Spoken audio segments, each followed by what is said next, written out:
भारत के वजीर दफा राजनाथ सिंह ने पाकिस्तान पर एयर स्ट्राइक करने का ऐलान कर दिया है, पाकिस्तान को क्लियर कट धमकी दे दी है। और मुझे ये बात समझ में नहीं आई कि चाइना जिस मुल्क की फौज को कान से पकड़ पकड़ कर पीट रहा है, आज उस मुल्क का वजीर दफा दिल्ली के अंदर बैठकर पाकिस्तान को धमकी दे रहा है कि हम पाकिस्तान के ऊपर एयर स्ट्राइक करने वाले हैं। तो चाइना के साथ ये लड़ नहीं सकते, पाकिस्तान के खिलाफ एयर स्ट्राइक करने जा रहे हैं। इस खबर को हम अच्छे तरीके से आपके साथ शेयर करेंगे। छोटी सी गुजारिश है कि आप हमारा YouTube चैनल हसनात टीवी सब्सक्राइब करें और इस हसनात टीवी की वीडियो को लास्ट तक जरूर देखें। तो बढ़ते हैं खबर की जानब। खबर यह है कि राजनाथ सिंह जो कि पहले किसानों से मार खा चुके हैं, मोदी ने वापस बिल ले लिया है। कश्मीर के अंदर इनकी फौज को मार पड़ रही है। लद्दाख, अरुणाचल प्रदेश के ऊपर भारत की फौज को मुंह की खानी पड़ी है और ये टीवी के ऊपर बैठकर पाकिस्तान को ये धमकी दे रहे हैं कि हम पाकिस्तान के ऊपर एयर स्ट्राइक करने वाले हैं। तो इस तरह की ये घिनौनी हरकतें करते रहते हैं। एक बात हमें अच्छे तरीके से समझ लेनी चाहिए कि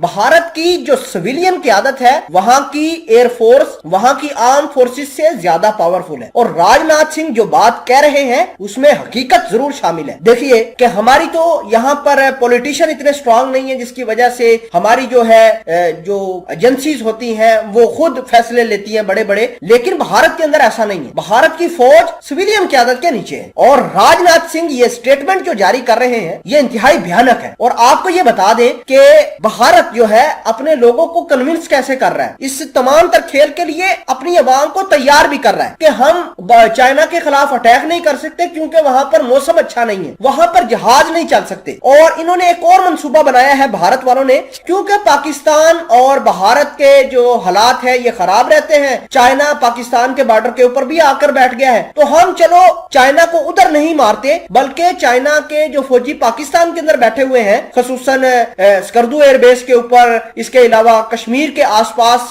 जो इन्होंने बेस बनाए हैं, हम उनको हिट कर देते हैं। तो यूं पाकिस्तान के ऊपर एयर स्ट्राइक हो जाएगी और चाइना के जो इंटरेस्ट है, चाइना के फौजी वो मारे जाएंगे पाकिस्तान के अंदर, और यूं पाकिस्तान और चाइना की भी आपस में लड़ाई हो जाएगी। देखिए कि ये जो साइबर अटैक करते रहे हैं, इसके अलावा पाकिस्तान के गवादर पोर्ट पर जो तमाशा करते रहे हैं, जो पाकिस्तान के अंदर टीटीपी तैयार करके इन्होंने पाकिस्तान के सी पैक को तबाह करने की कोशिश की है, ये सारे के सारे मोदी सरकार इसी वजह से करता रहा है। अब टीटीपी के साथ हमारे ताल्लुकात अच्छे होने जा रहे हैं, गवर्नमेंट जो है उनके साथ बातचीत करके उनका सफाया करने वाली है। और मोदी ये नहीं चाहता, राजनाथ ये नहीं चाहता कि पाकिस्तान के अंदर भारत की $बिलियन की इन्वेस्टमेंट तबाह हो जाए। देखिए कि अफगानिस्तान के अंदर तबाह हो गई है, इसमें कोई शक नहीं है कि तालिबान जहां देखते हैं मोदी के हवारी, रा के एजेंट, मोसाद के एजेंट जो पहले अफगान फोर्सेस के साथ काम करके पाकिस्तान को तबाह करते थे और पाकिस्तान और अफगानिस्तान की जंग होती रहती थी, बॉर्डर पर टसल रहती थी, अब वो खत्म हो गई है। अब टीटीपी के साथ भी तालिबान पाकिस्तान के साथ मैचअप करवा रहे हैं, जिससे भारत के मजीद इंटरेस्ट तबाह हो जाएंगे, ग्वादर के अंदर प्रॉस्पेरिटी आएगी। हम आपको ये बताना चाहते हैं कि भारत भले ही राफेल ले आए, S-400 मिसाइल सिस्टम का ये अभी